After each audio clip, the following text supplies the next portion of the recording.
Hi everyone, Gary Cassidy here. Welcome back to Inside the Ropes. Today I'm joined by a man you might know as Wesley Blake, but you're going to know him very soon as something slightly different. Westin Blake, how's it going today?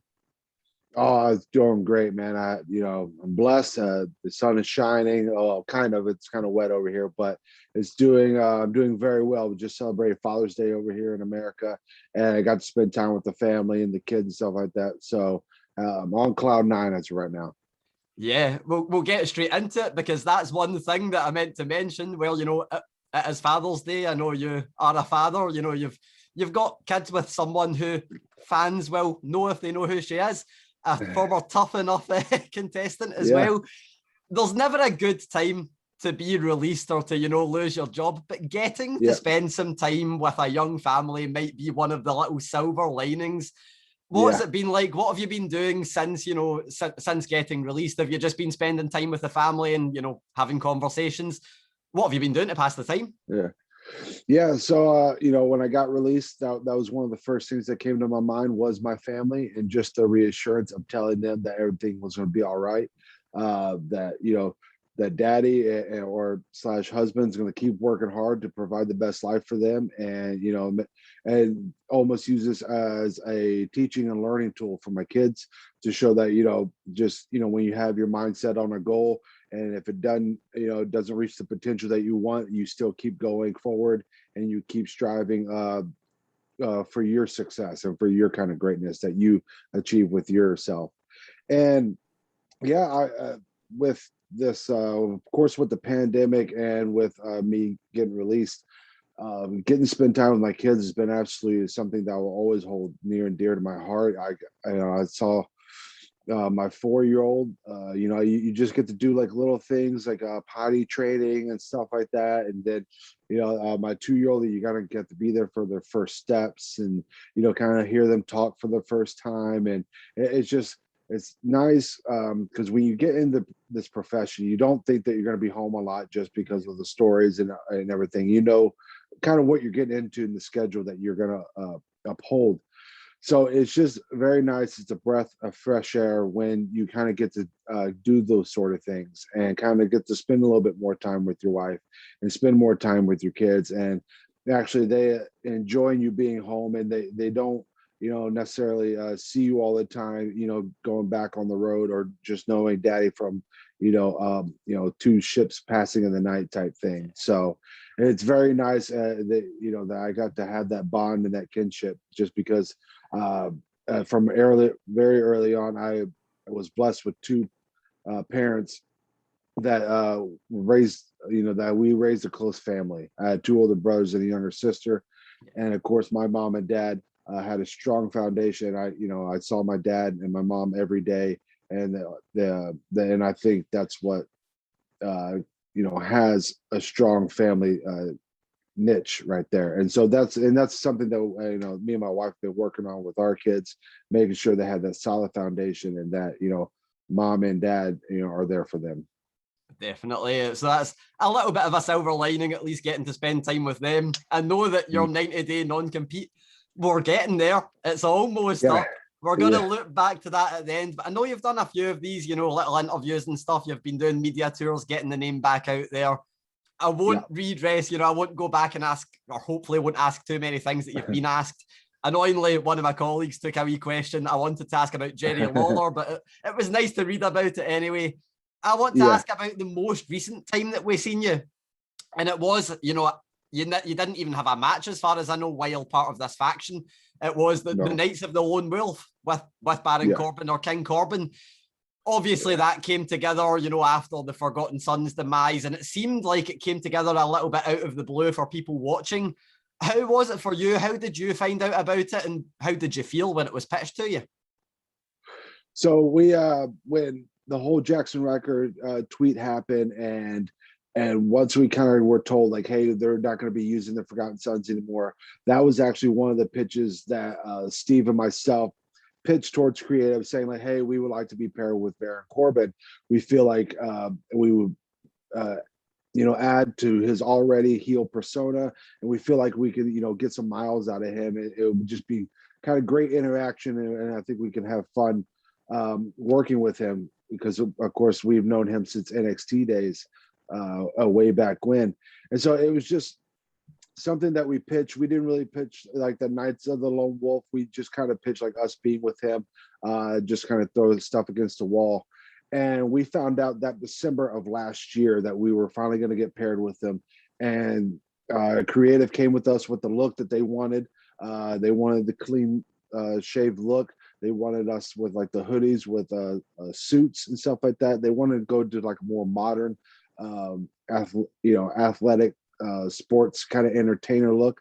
So, and we were very excited for it. And I know I was very excited to get to work with Corbin and get back on TV and just kind of getting your foot back in the door. You're like, okay, like we had some steam, we had some momentum going with Forgotten Sons, but that got halted. And so when that stuff happens, you got to try to keep moving forward and try to get your foot back in that door so you can kind of get your momentum back up. And once we started with Baron Corbin, we were very excited because there were some creative plans going forward with us working with the Mysterios, which is, one of those dream matches that everyone wishes that they could have, because Rey Mysterio is such a legend. And, he can still go in the ring, and, getting to work his son Dominic would have been so much fun. And at that time, Buddy Murphy was still involved with that family in the storyline wise. So we were looking forward to that, and we were looking forward to getting like some character stuff out there and getting to work some six-mans with Murphy and the Mysterio family. So it was a very exciting time for us, getting our foot back in the door, and also getting to work with Corbin, who's just been Mr. Consistent. He's gotten to do some cool stuff back in the day with the Rock and Becky Lynch and stuff like that. Like he got to share some TV time with. And so, and when you're paired with a guy kind of like that, it only helps elevate your level. And so that was one of the things that we really liked. Yeah, that was one of those things where I'm like, man, and I know it ended for slightly different reasons than the Forgotten Sons thing, but it's like, why is it ending so quickly? Because we've got so much more that we can do with it. That was one thing that I wanted to ask about was, how that idea came up, because one person that I interviewed recently was Chelsea Green, and I know that she said she was just pitching everything she could, throwing pitches, seeing what would stick. Was there anything else that, when you were off TV after the Forgotten Sons thing, was there anything else that you pitched and you're like, man, I really wish that was something that we got to do? Yeah. So the Corbin thing was a good one. Chelsea Green as well. We pitched it like a Dukes of Hazzard, and of course her being Daisy and that type of stuff. We pitched that stuff towards creative. We even pitched kind of like off the Forgotten Sons. We pitched Lacey Evans, kind of like help like shaping us up, like got to give us the cleaner look and kind of turning us into gentlemen. We pitched that. We pitched all sorts of ideas. We pitched another crazy idea that we pitched was Steve and myself, we would be part of the kind of the Wyatt family, but we would be part of his Firefly Funhouse. We would be like his pig or his rabbit, and like we would actually bring to life. Not only that, but we would be like real life pig and rabbit, and we would actually wrestle people, is kind of what we would say. Like we would kind of do his dirty work. We pitched that, and it was just all sorts of things that we were just throwing, just kind of seeing what stuck. And it was fun for Steve and I just to creatively just kind of like, hey, does this sound good? Does this sound good? And of course, this back at that time, they would be like, oh yeah, that sounds good, go with that. Or they'd be like, no, that they're doing something else with that person. So it was, when you get told no, it just opens your mind up creatively to like, okay, if that's not going to work, maybe we can go here. And you always got to keep the wheels turning, so to speak, on trying to get something that may stick or work, or something you can just get a grasp of. I almost hate that I asked that question now, because they sound like ideas where I'm like, oh, I wish I'd seen that play out on TV. That would have been absolutely amazing. Particularly the Bray Wyatt stuff would have been great. So that's one thing that I also wanted to ask, because I've, interviewed a few people that have been released. And the one thing that always comes up is, the relationship with Vince McMahon. And there's always this thing where people say, oh, I sat outside his office for hours. And some people, like I interviewed Sin Cara recently, and he said there was no way I was going to sit outside someone's office for hours because they should know how good I am. What were you like in terms of a relationship with Vince McMahon or Triple H? Was there one, or was it like I need to go through the writing team to get my ideas heard? Did you have any interactions with Vince? With Vince, no, I didn't. I didn't. Even, this is like I said, it was a weird time when we got brought up during the pandemic, and so when we had a meeting with Vince prior that WrestleMania that was going to be held in Tampa. We were going to fly up to Connecticut, Ryker, Macklin, and myself, and get the meeting with Vince in the creative. But of course, with everything shut down, that got ex-nayed. And so we just went forward and they ended up debuting us. But I never got to have a relationship with Vince McMahon. I've never, I think I shook his hands maybe twice. And that was when I was with the Knights of the Lone Wolf, and he was just telling me a good job. But other than that, I didn't. There was several times where Steve and I were out with after the tweet that we tried to have a meeting with him, just so, because like everyone says, like you have to get a meeting or you have to try to build a relationship with Vince McMahon in order to to get in front of him to kind of see who you are type stuff. Unfortunately, I never got that. I never got to have a meeting with him or never got to sit with him and talk. All my stuff through Vince was through creative, through a writer, through Bruce Pritchard type stuff, through the creative of SmackDown. And so that's how, I mean, he got to like even hear or what what the Wesley Blake is or what Steve Backlund was. But with Triple H, I had a good enough relationship where down there in NXT, he always made himself very visible. He was always out like towards at the ring, going over with finishes or going through entrances with people. So he even had to grab his ear for a minute or two just to go over a finish or go over a creative idea that you had for the group. It seemed better that way, that you could kind of, and plus you had Shawn Michaels down there who was his best friend and who was there at the Performance Center every day and getting to coach and getting to go through video sessions with him. So you kind of got Triple H's mind and kind of got to see his best friend and kind of see his vision as well. So NXT wise, it was just very much easier for us to get to Triple H or at least get into his ear about what we wanted to do or in a creative idea pitch. Yeah, well, that's one thing that I also wanted to ask, because, I got to speak to Triple H and Shawn Michaels recently, and the question that I asked them, I don't think interested anyone else apart from me, but it was about wrestlers kind of moving into production roles, and they'd mentioned, in NXT, Johnny Gargano does a lot of that, and Walter. And we've seen, Jason Jordan's done it through other, reasons. We've seen Drew Gulak become a coach. Was there ever a time where you kind of said, I'm more than a wrestler, I can do this or do that? Was there ever anything that you wanted to move into, outside of just being an in-ring competitor? Yeah. So when I was at my time at NXT, they kind of entrusted me with several different jobs at that time.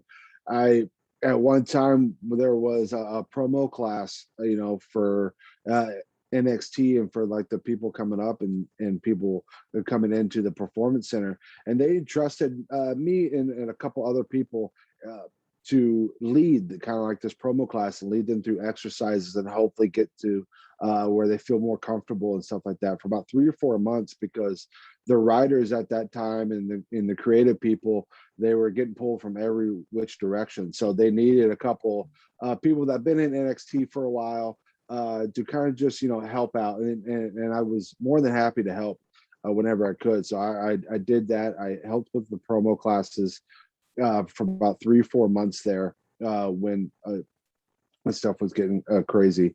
I also got to do some cool stuff I got to help out with, a lot of times every year, the NXT pairs himself with the Special Olympics, and we got to, work with them. We do like the plane pool every year. And most of the time it's Matt Bloom, who's the head coach there.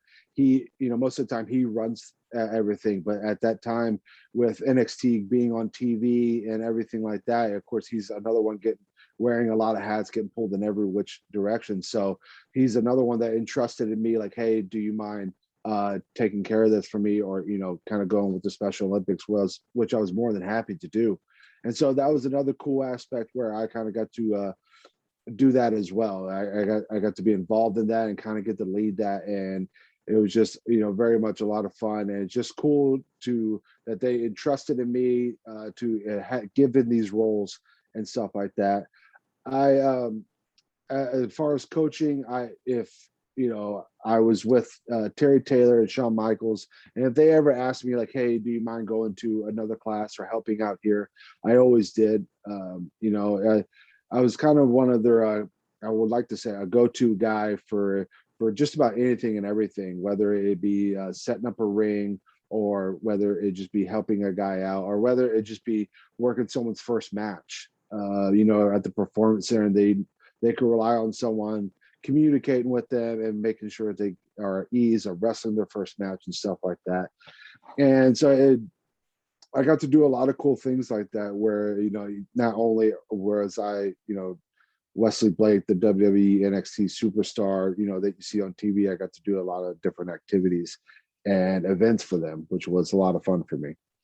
That means that whatever company you end up at next know they're getting more than a wrestler. They know they're getting a man who can do a lot of things. So we mentioned, pitches earlier, and you kind of spoke about, becoming, a pig wrestling on TV. Is that so? I don't imagine this might just be a straight no. Was there anything that was pitched to you that you just weren't a fan of and went, nope, not for me?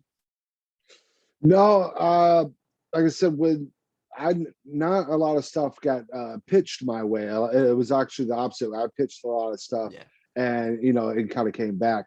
Like I said, with Corbin, that was probably the one where I had the least input to say. I mean, they're like, hey, you're with Corbin. Here's your look. Here's what we want you to do. Here's kind of how we want you to act.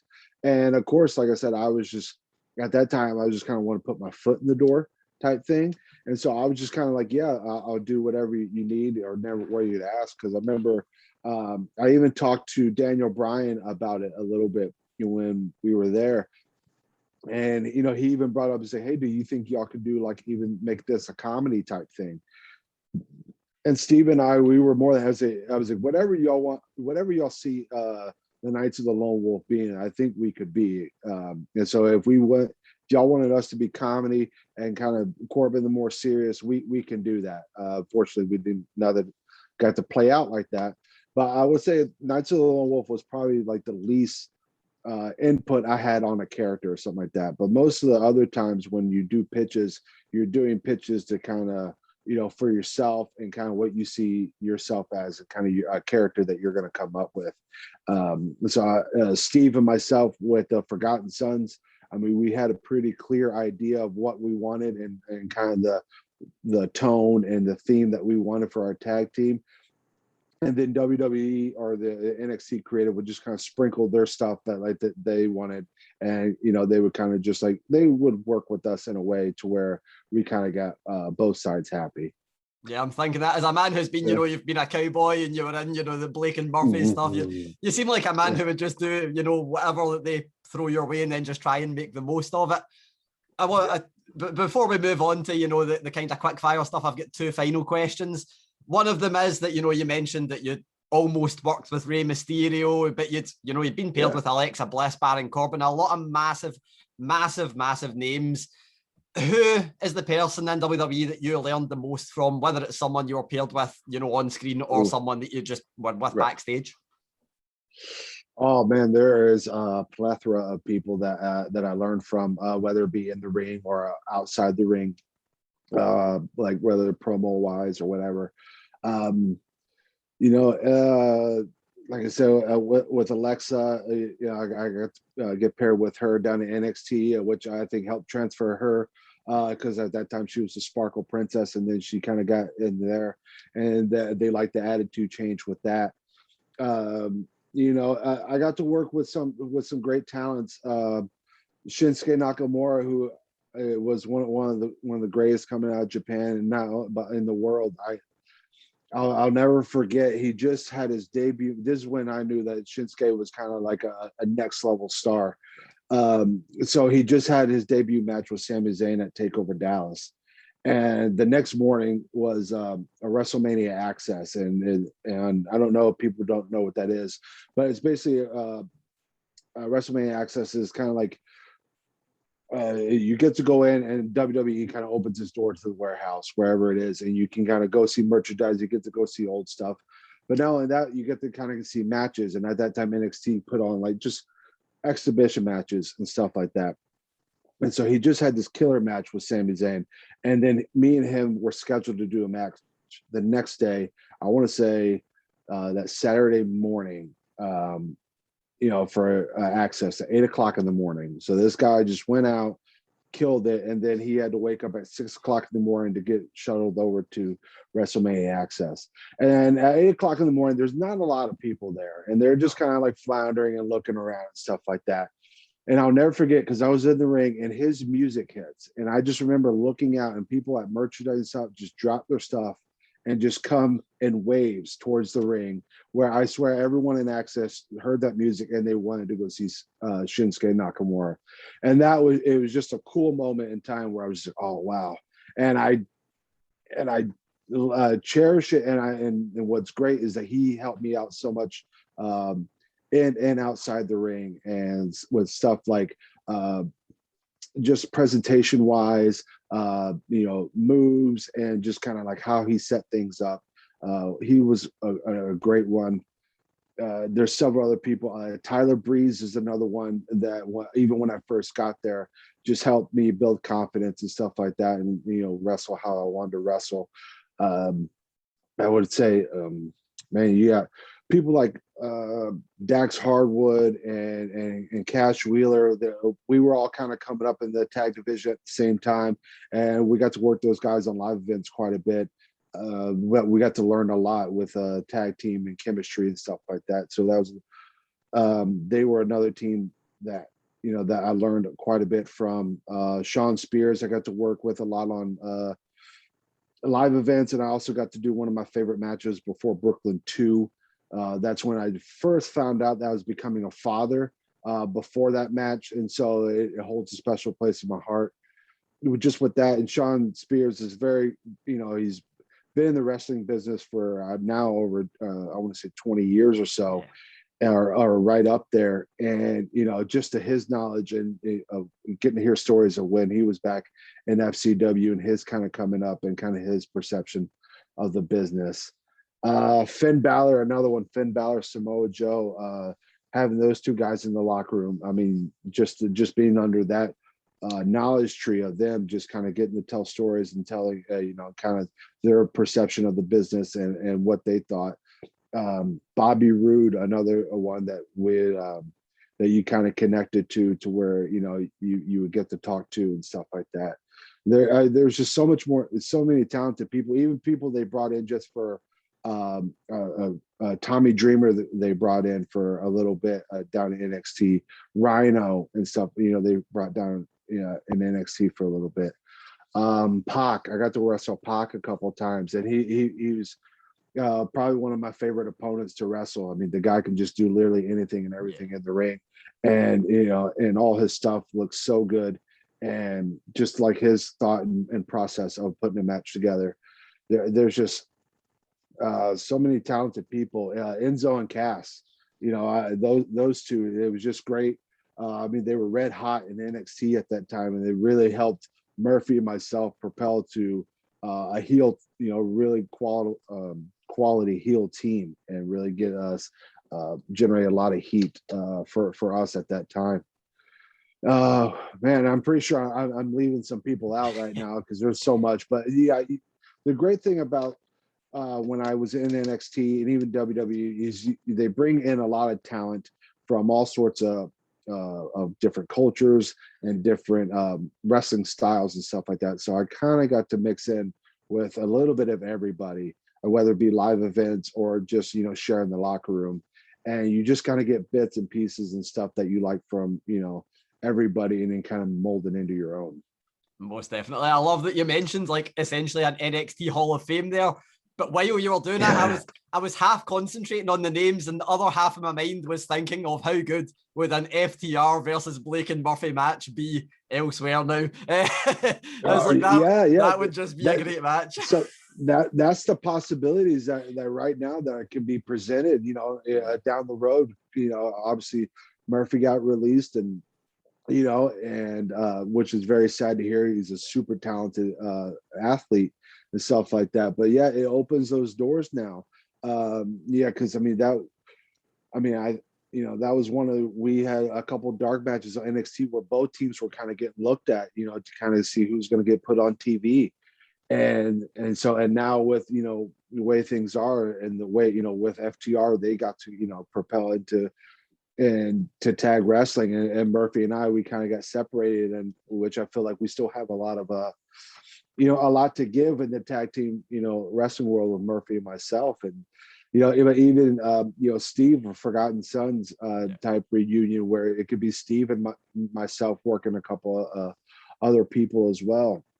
It's just the opportunities and the and stuff for the future is just incredible. Most definitely. One thing that I need to ask, the tweet has been brought up many times, and I'm sure you'll get asked about it in every single interview. Looking now at WWE, the reason that you guys ended up, Forgotten Sons ended up almost pushed. It seems like you guys were going to be the next SmackDown Tag Team Champions, at least in some form, probably yourself and Steve with Jaxson Ryker doing his outside the ring stuff. And then that comes to a halt because of a tweet. And the one guy that's currently still employed by WWE is Jaxson Ryker. Do you look back at that moment or looking now and go, is there any anger there, or is it just like, these things happen? How do you feel about that looking back on it? Looking back on it, it's one of those things that everything happens for a reason. And, when that tweet happened, Steve and myself messaged him and said, asked him if he would take it down. And, at that time he declined. He said, no, I won't take it down. I see nothing wrong with that tweet. And so we told him up front, just like, hey, well, we're going to kind of put our own opinion out there and kind of separate ourselves a little bit from you, and which he understood. And, I think he didn't, when he set out that tweet, he didn't realize, I think how big it was going to get. Type thing, and how much momentum, or I guess how it would stop momentum. And because when that tweet happened, Steve and myself, we went into their performance center to talk with creative, and they kind of let us know, like, hey, we're gonna let this blow over for about 2 weeks, and then we'll kind of bring you back, and you all start going in with the new day. At that time, we didn't think the tweet was going to cause that much damage, but then of course a week later, we were told that they're going to go into a storyline with Cesaro and Shinsuke. And, and I think once that happened, Ryker, he of course apologized to me and Steve repeatedly. He didn't mean for us, for our careers to get halted like that or anything. Like, he didn't want to have that negative effect on us. And I think it's just the way the company was going forward now. I think I think the company saw it and they're like, okay, we'll split them up. Ryker can go to Raw. Steve and myself went to SmackDown, and it was just, you were given an opportunity with the Wolves, and it just so happened that it didn't pan out, I guess, the way they wanted it to be. So they just, went a different direction with the company. And then, of course, Ryker stayed on Raw and with the Elias, and, now he's doing his thing with them. Yeah. And the one final question I want to ask, we've already mentioned there's a few dream matches that are out there. I'm not going to ask about a dream match because everyone asks that question. I'm thinking of the FTR match now, and I'm thinking of Pac and stuff like that. I know that Tommy Entis had quite a few kind words for you, but when we see Westin Blake, wherever he ends up next, what is the one thing that you want Westin Blake to be? Is there a certain character? Is there a certain, you want people to recognize your in-ring talent? What is the one thing that you want to be when you appear elsewhere? When I'm elsewhere, I just want people to see me just kind of for who I am and for kind of, and what I bring to the table. is what I want. I believe I have value. I believe any company shows interest in me, I believe I can bring their value up. And when I think people take a look at me or my work or something like that, I think that I want my passion and my drive to kind of speak for itself, or my work ethic and stuff like that. And, I just want to, people to see what kind of vision I have for the, for wrestling and for the wrestling as a whole. I hope I can inspire younger generations, like some, people, as I looked at wrestling, and that inspired me to kind of chase this dream. Or even if it's just, aspiring a family member to go for what their dream job is, or their passion, whether it be cooking or, whatever it is, whether it gives you the courage to just do what you love to do most in life. And like I said, and for everyone that could be something different.